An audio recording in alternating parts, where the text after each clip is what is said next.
বারুইপুরে নাবালিকাকে ধর্ষণ ও খুনের ঘটনা এবং মুখ্যমন্ত্রীর কড়া বার্তার পরেই পুলিশের অ্যাকশন আমরা দেখলাম। চতুর্থ অভিযুক্তকে গ্রেফতার করেছে পুলিশ, কবির মোল্লা। পুলিশের জালে কবির মোল্লা, 4 জনকে ইতিমধ্যে গ্রেফতার করা হয়েছে। বসিরহাট থেকে কবির মোল্লা গ্রেফতার, পুলিশের ওপর হামলায় গ্রেফতার 20 জন। আর এই মুহূর্তে যে খবরের দিকে আমরা নজর রেখেছিলাম, আরো একবার চলে যাবো পিয়ালির কাছে। পিয়ালি, একেবারেই দেখো, এবং যেটা তোমাকে জানাচ্ছিলাম যে এই যখন ধরা পড়লো প্রভাস মণ্ডল ধরা পড়ার পর পুরো ক্রাইমটার ক্ষেত্রেও কিন্তু পুরোটাকে অন্যদের ওপর চাপানোর চেষ্টা করলো। প্রভাস মণ্ডল যেটা দাবি করে যে মেয়েটিকে যখন নিয়ে আসা হয় সে তার হাত বেঁধে দিয়েছিল এবং তারপর মেয়েটিকে মাথার পেছনে হাত দিয়ে সজোরে আঘাত করে, এগুলো সমস্তটাই নাকি আনন্দ সর্দার করেছিল। কিন্তু পুলিশের যেটা বক্তব্য, এই গোটা বিষয়টার পরিকল্পনা, অর্থাৎ নাবালিকাকে সেখানে নিয়ে আসা এবং তার বন্ধুদেরকে ডেকে নেওয়া, আনন্দ সর্দার, দিবাকর, কবির মোল্লা, তাদেরকে সেখানে ডেকে নিয়ে একেবারে পাশবিক অত্যাচার চালানো, এই গোটা পরিকল্পনাটা আদতে প্রভাস মণ্ডলই এদেরকে জড়ো করে এই ঘটনা ঘটায়। তারপরে দেহ লোপাটের ক্ষেত্রেও গুরুত্বপূর্ণ ভূমিকা নেয় এবং তারপরে কিন্তু তারা যে যার বাড়িতে চলে গিয়েছিল এবং প্রভাস মণ্ডল প্রথম থেকে ঘটনাটাকে অন্যদিকে মোড় দেওয়ার চেষ্টা করছিল। প্রথমে একবার বলে তাকে পাচার করে দেওয়া হয়েছে, কখনো বলে মেয়েটি ম্যাগি খাচ্ছে, তাকে কিছুক্ষণ পরে পাওয়া যাবে। ফলে প্রভাস মণ্ডল যে অত্যন্ত সুচতুরভাবে নিজেকে বাঁচানোর জন্য সমস্ত রকম চেষ্টা করছিল, কিন্তু তদন্তকারী অফিসাররা শুধুমাত্র যে গ্রেপ্তার লোকের কথা শুনে গ্রেপ্তার করলে হয় না, আদালতে গিয়েও সেটাকে প্রমাণ করতে হয়। তার জন্য পুলিশকে তথ্য প্রমাণ জোগাড় করতে হয়। ফলে সিসিটিভির footage, tower location, call details, পারিপার্শ্বিক তথ্য প্রমাণ, এই সমস্ত কিছু থেকে কিন্তু বোঝা যায় এই অভিযুক্তরা তারা তো সেখানে জড়িত এবং প্রভাস মণ্ডল যে খুব গতকাল যে ছবি একমাত্র জি24 ঘন্টার হাতে উঠে এসেছিল, বারুইপুর ফাঁড়ির ছবিটা আপনাদেরকে দেখাবো, যেখানে পুলিশের ভূমিকা নিয়েও প্রশ্ন উঠেছিল। মুখ্যমন্ত্রীর কড়া বার্তা দিয়েছে, নবান্ন থেকে ইতিমধ্যে গাইডলাইন্স জারি করা হয়েছে। সেই ছবিটা একবার আপনাদেরকে দেখাই। ভাইরাল সেই ভিডিও স্থানীয় বাসিন্দারা তুলেছেন, যেমনটা জানা যাচ্ছিল। সেই বারুইপুর ফাঁড়ির ছবি দেখাবো আপনাদেরকে।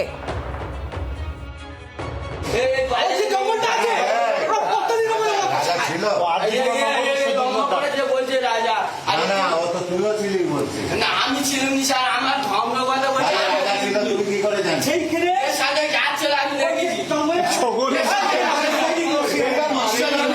আমাদের সিসি ক্যামেরা আছে না, আমাদের দিঘি পাড়ে বাড়ি, ভালো বলছো, আমাদের দিঘি পাড়ে বাড়ি, যে রাত্রিবেলা ক্যামেরা, তুমি এখন ক্যামেরা খুললে ধরতে পারবে কে ঘুরছিল, কে যাচ্ছিল। ক্যামেরা আমাদের মোড়ের মাথায় ক্যামেরা আছে, ক্যামেরা তুমি দেখো, আমাদের মধ্যে ছি। তুই কি করে ক্যামেরা দেখবি? আর আমার সব তো ক্যামেরা হচ্ছে, তুই ক্যামেরা চেক করলি কেন? আমি চেক করিনি, আমাদের ক্যামেরা চেক করে দেখো কে ছিল, বুঝতে পারছি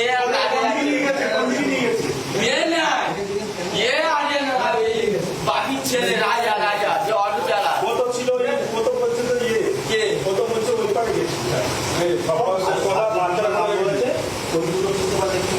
ওই দুটো স্যার আমাদের পারমিশন দিন তুলে আনি। ও স্যার ওই দুটো আমরা গেলে হবে না,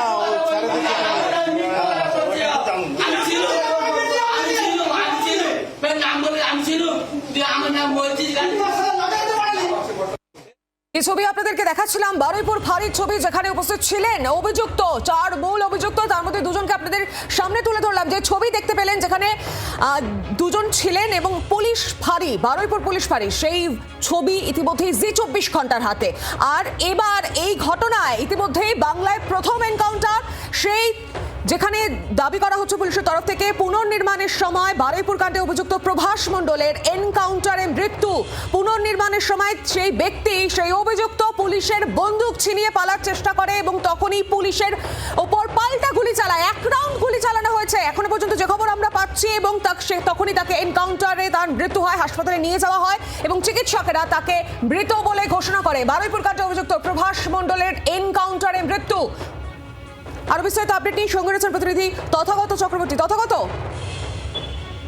দেখো, একদমই এই ঘটনায় কিন্তু এনকাউন্টার হয়েছে গতকাল রাত্রে, যেমনটা জানাচ্ছিল পিয়ালি। গতকাল রাত্রে তার এনকাউন্টার হয়েছে এবং যেটা জানা গিয়েছে যে পুলিশের বন্দুক ছিনতাই করে পাল্টা গুলি করার চেষ্টায় তাকে পাল্টা গুলি করা হয় এবং এই ঘটনায় তার দেহ আপাতত বারুইপুর মহকুমা হাসপাতালে নিয়ে এসে রাখা রয়েছে।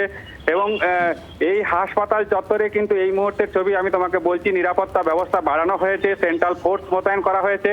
যেমন তেমনই কিন্তু বারুইপুর থানার পুলিশ বাহিনী আপাতত হাসপাতাল চত্বরে রয়েছে, যাতে এই ঘটনাকে কেন্দ্র করে নতুন কোনো বা অন্য কোনো ধরনের আইন শৃঙ্খলার অবনতি না ঘটে। সেই কারণেই কিন্তু হাসপাতাল চত্বরের যে নিরাপত্তা, সেই নিরাপত্তা ব্যবস্থা বাড়ানো হয়েছে। অন্যদিকে এই ঘটনায় 4 জন, গতকাল আরো একজনকে গ্রেপ্তার করে তাকে বসিরহাট থেকে তাকে গ্রেপ্তার করে নিয়ে এসে তাকে জিজ্ঞাসাবাদ করা হয় এবং জিজ্ঞাসাবাদের পর এই ঘটনায় তার যুক্ত থাকার সরাসরি প্রমাণ মেলে এবং তারপরে তাকে গ্রেপ্তার করা হয়েছে। তাকে আজকে বারুইপুর মহকুমা আদালতে তোলা হবে। অর্থাৎ এই ঘটনায় যে 4 জনের বিরুদ্ধে পরিবারের অভিযোগ ছিল, সেই 4 জনই কিন্তু তাদেরকে গ্রেপ্তার করা হলো। অন্যদিকে আরো এই ঘটনায় যে মামলাগুলি রয়েছে, অর্থাৎ পুলিশের উপর হামলা, সেই মামলায় কিন্তু 20 জন গ্রেপ্তার হয়েছে এবং একজনকে যাকে পিটিয়ে মারা হয়েছিল, যার এই ঘটনার সঙ্গে কোনো যোগ ছিল না, মুখ্যমন্ত্রী গতকাল একেবারে বারুইপুরে ততক্ষণ এসে তুমি তিনি সঙ্গে বলেছেন। থাক। বাংলার আওয়াজ, বাঙালির আবেগ, জি 24 ঘন্টা।